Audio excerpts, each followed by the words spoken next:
ओम नमः शिवाय। क्या आपने कभी सोचा है कि भगवान शिव अपने भक्त की परीक्षा लेने के लिए स्वयं किसी साधारण मनुष्य का रूप धारण कर सकते हैं? और क्या ऐसा भी हो सकता है कि एक भक्त को लगे कि केवल एक रात बीती है, लेकिन वास्तव में पूरे 6 महीने गुजर चुके हों?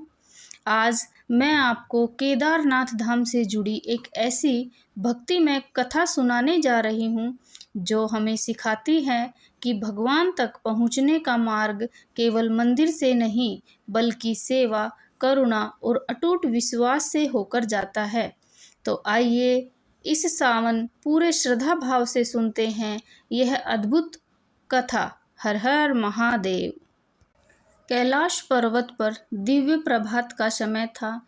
बर्फ से ढके हुए शिखरों पर सूर्य की पहली किरण पड़ रही थी। भगवान शिव समाधि में लीन थे और माता पार्वती उनके समीप विराजमान थी।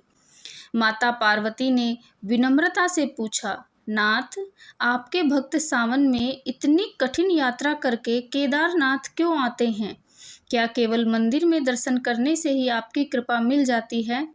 भगवान शिव मंद मंद मुस्कुराए, देवी, मेरे लिए केवल मंदिर तक पहुंच जाना ही भक्ति नहीं है।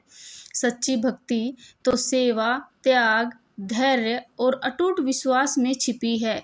आज मैं तुम्हें अपने एक ऐसे भक्त की कथा सुनाता हूँ जिसने मेरे दर्शन से पहले मेरे ही रूप की सेवा की और मेरी ऐसी लीला का साक्षी बना जिसने उसके जीवन को हमेशा के लिए बदल दिया। इतना कहकर महादेव कथा सुनाने लगे।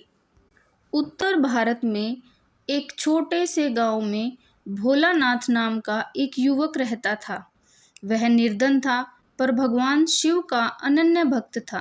हर सुबह वह मिट्टी के छोटे से शिवलिंग पर जल चढ़ाकर कहता, हे केदारनाथ, जीवन में एक बार आपके धाम के दर्शन अवश्य कराइएगा। समय बीतता गया, फिर सावन का पवित्र महीना आया।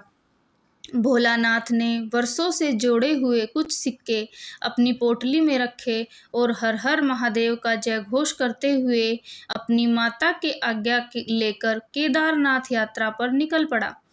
ऊंचे ऊंचे पर्वत, मंदाकिनी का कलकल प्रवाह और हर ओर गूंजता शिव नाम। पूरा मार्ग मानो शिवमय हो उठा हो।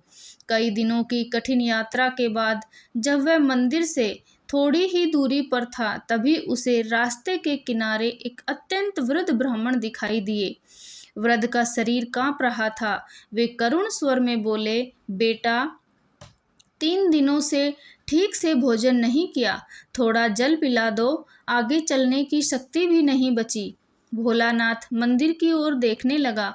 उसे लगा यदि अब रुक गया तो शायद दर्शन छूट जाएं। पर अगले ही क्षण उसने अपने मन से कहा, यदि इस वृद्ध में भी मेरे भोलेनाथ का अंश है तो पहले इनकी सेवा ही मेरा पर पूजा है।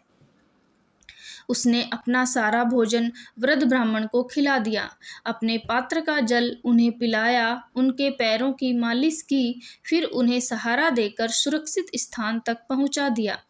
वृद्ध ने प्रसन्न होकर कहा, बेटा, भगवान शिव तुम्हारी भक्ति अवश्य स्वीकार करेंगे।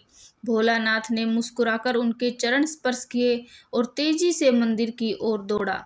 लेकिन जैसे ही वह केदारनाथ मंदिर पहुंचा, विशाल घंटियां शांत हो चुकी थी। मंदिर के कपाट बंद हो चुके थे।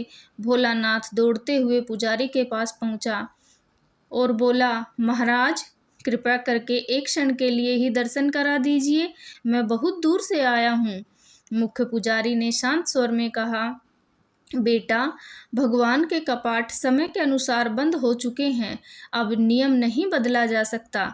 भोलानाथ की आंखों से आंसू बह निकले और बोला, मैंने देर इसलिए की क्योंकि मार्ग में एक वृद्ध ब्राह्मण की सेवा कर रहा था। पुजारी ने करुणा से उसकी ओर देखा। हमारा कार्य पुण्य का था, पर मंदिर का नियम सबके लिए समान है। भोलानाथ मंदिर की सीढ़ियों पर बैठ गया। उसने दोनों हाथ जोड़कर कहा, हे भोलेनाथ, यदि मेरी सेवा आपको प्रिय लगी हो तो मैं यहीं आपकी प्रतीक्षा करूंगा, बिना दर्शन किए वापस नहीं जाऊंगा। धीरे धीरे रात उतर आई पहाड़ों पर बर्फीली हवाएं चलने लगी। सभी यात्री अपने विश्राम स्थानों पर चले गए, पर भोलानाथ मंदिर के बाहर बैठा रहा। वह लगातार ओम नमः शिवाय, ओम नमः शिवाय का जाप करता रहा। आधी रात होने पर अचानक उसे सामने एक अघोरी दिखाई दिया। उस अघोरी ने अपने सारे शरीर पर भस्म लगाई हुई थी, जटाएं बिखरी हुई थी, हाथ में त्रिशूल और कमंडल था। अघोरी मुस्कुराया और बोला, बेटा, इतनी ठंड में अकेले क्यों बैठे हो? भोलानाथ ने पूरी बात बता दी। अघोरी हंसने लगा, यदि सच में भगवान शिव पर विश्वास है तो आज रात यहीं मेरे साथ अग्नि के पास बैठो और सुबह सब ठीक हो जाएगा। दोनों अग्नि के सामने बैठ गए। अघोरी शिव महिमा सुनाने लगा, कभी ओम नमः शिवाय का जप करता, कभी भगवान शिव की लीलाएं सुनाता।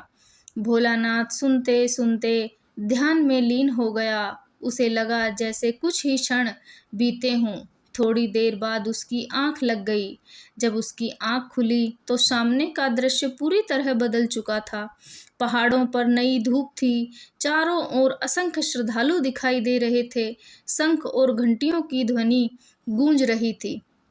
भोलानाथ ने आश्चर्य से पूछा, बाबा, सुबह हो गई? तभी सामने 6 महीने? उसे तो लगा था कि केवल एक ही रात बीती है। उसी समय मुख्य पुजारी बाहर आए। उन्होंने कि केवल एक ही रात बीती है। उसी समय मुख्य पुजारी बाहर आए। उन्होंने भोलानाथ को देखते ही हाथ जोड़ लिए।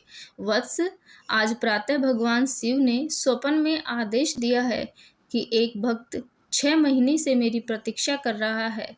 सबसे पहले उसी को मेरे दर्शन कराए जाए। भोलानाथ की आंखों में आंसू बह निकले। वह गर्भगृह में पहुंचा। जैसे ही उसने शिवलिंग पर जल चढ़ाया, पूरा मंदिर दिव्य प्रकाश से भर गया। उसी प्रकाश में वही वृद्ध ब्राह्मण और वही अघोरी दिखाई दिए। क्षण भर में दोनों रूप विलीन हो गए। उनके स्थान पर स्वयं भगवान शिव और माता पार्वती प्रकट हो गए। भोलानाथ विस्मित होकर भूमि पर दंडवत लेट गया। भगवान शिव ने स्नेहपूर्वक कहा, बेटा, मार्ग में वृद्ध ब्राह्मण बनकर तुम्हारी सेवा की परीक्षा मैंने ही ली थी, और रात में अघोरी बनकर तुम्हारे धैर्य की रक्षा भी मैंने ही की। माता पार्वती बोली, जो भक्त सेवा को पूजा, धैर्य को तपस्या और विश्वास को अपना धन बना लेता है, उसे भगवान से मिलने से कोई नहीं रोक सकता। भगवान शिव ने अपना वरद हस्त उसके सर पर रखा। उसी क्षण मंदिर में दिव्य सुगंध फैल गई। देवताओं ने पुष्प वर्षा की, नंदी ने आनंद से गर्जना की, शिवगणों ने नारे लगाए, हर हर महादेव, हर हर महादेव।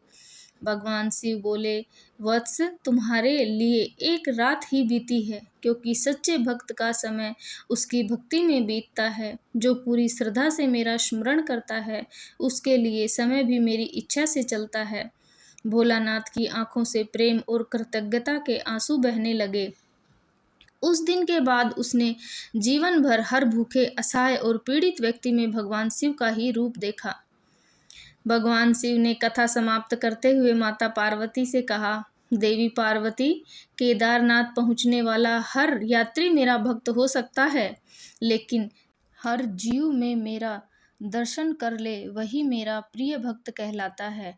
माता पार्वती ने मुस्कुराकर कहा, धन्य है ऐसी भक्ति जिसमें सेवा भी है, धैर्य भी है और अटूट विश्वास भी। तो प्रिय भक्तों, व्रत कथाएं और भक्ति से जुड़ी प्रेरणादायक कहानियां सुनने के लिए हमारे चैनल को सब्सक्राइब अवश्य करें और साथ में बेल आइकन भी दबा दें, ताकि हमारी हर नई वीडियो सबसे पहले आप तक पहुंचे। हर हर महादेव। आप सभी पर भगवान शिव और माता पार्वती की कृपा सदैव बनी रहे। ओम नमः शिवाय।